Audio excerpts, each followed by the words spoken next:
रोहन, तुमने मुझे धोखा दिया है, मुझसे झूठ बोलकर शादी की है। सीमा ज़ोर ज़ोर से चिल्लाकर बोली। चिल्ला तो ऐसे रही हो जैसे खुद तो सती सावित्री हो। क्या तुमने मुझे धोखा नहीं दिया? क्या तुमने मुझसे जो वादे किए थे तुम उन पर खरी उतरी? रोहन भी चिल्ला रहा था। रोहन और सीमा की ये दूसरी शादी थी।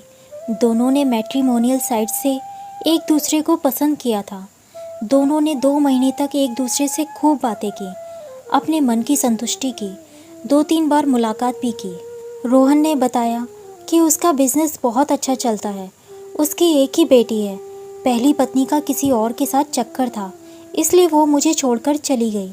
अगर तुम मेरी पत्नी बनकर आओगी तो मैं दुनिया भर की खुशियाँ तुम्हारी झोली में डाल दूँगा। सीमा ने कहा था कि मेरे पहले पति अब इस दुनिया में नहीं है, मुझे भी किसी के साथ की ज़रूरत है।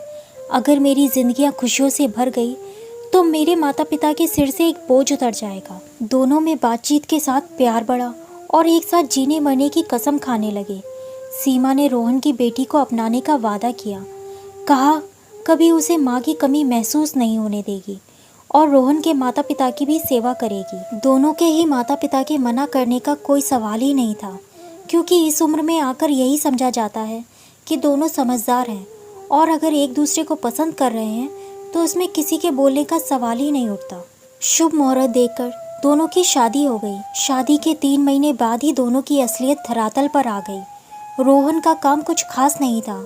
वो तो अपने भाई से अपने परिवार का खर्च लेता था। उसकी कही सारी बातें हवा हो गई। उधर सीमा के वादे भी झूठे निकले। ना तो उससे घर के काम होते थे, उसका शरीर बीमारियों से भरा था। सास ससुर तो उसे फूटी आंख ना भाते और रोहन की बेटी का साथ तो देवरानी जेठानी जैसा व्यवहार करती। आए दिन दोनों में खूब झगड़ा होता। आज भी दोनों बैठे एक दूसरे पर इल्ज़ाम लगा रहे थे। तभी सुधा जी बोली, चुप करो तुम दोनों। तुम दोनों ने एक दूसरे को नहीं बल्कि हमारे विश्वास को धोखा दिया है। तुमने हमें उम्मीद दिलाई कि शायद अब हमारे बेटे का घर बस जाएगा, पोती को उसकी माँ का साया मिल जाएगा, माँ के आंचल में वो खुद को सुरक्षित महसूस कर सकेगी। तुम्हारे भाई ने तुम्हारा खर्चा तो बांध ही रखा था। एक और औरत को घर में इसलिए जगह दी कि शायद अब भाई अपनी जिम्मेदारी समझने लगेगा। लेकिन तुम दोनों ने केवल हमारा ही नहीं, सीमा के माता पिता को भी धोखा दिया है। इस उम्र में बच्चे इतनी नासमझी करेंगे, कोई सोच भी नहीं सकता। आज ही तुम दोनों ये घर खाली कर दो। मैं अपने घर में किसी तरह का विवाद नहीं चाहता। ना ही अब हमारी उम्र है कि हम कोर्ट कचहरी के चक्कर लगाएं। हम तुम्हारे आगे हाथ जोड़ते हैं। हम और ज़्यादा धोखा बर्दाश्त नहीं कर सकते।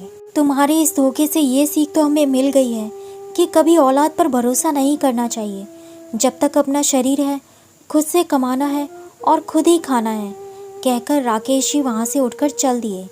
रोहन और सीमा सिर झुकाए बैठे थे, लेकिन कोई भी अपनी गलती मानने को तैयार नहीं था। दोस्तों, झूठ की बुनियाद पे कोई भी रिश्ता नहीं बन सकता। कहानी पसंद आई हो तो प्लीज़ मेरे चैनल को सब्सक्राइब कीजिए। धन्यवाद।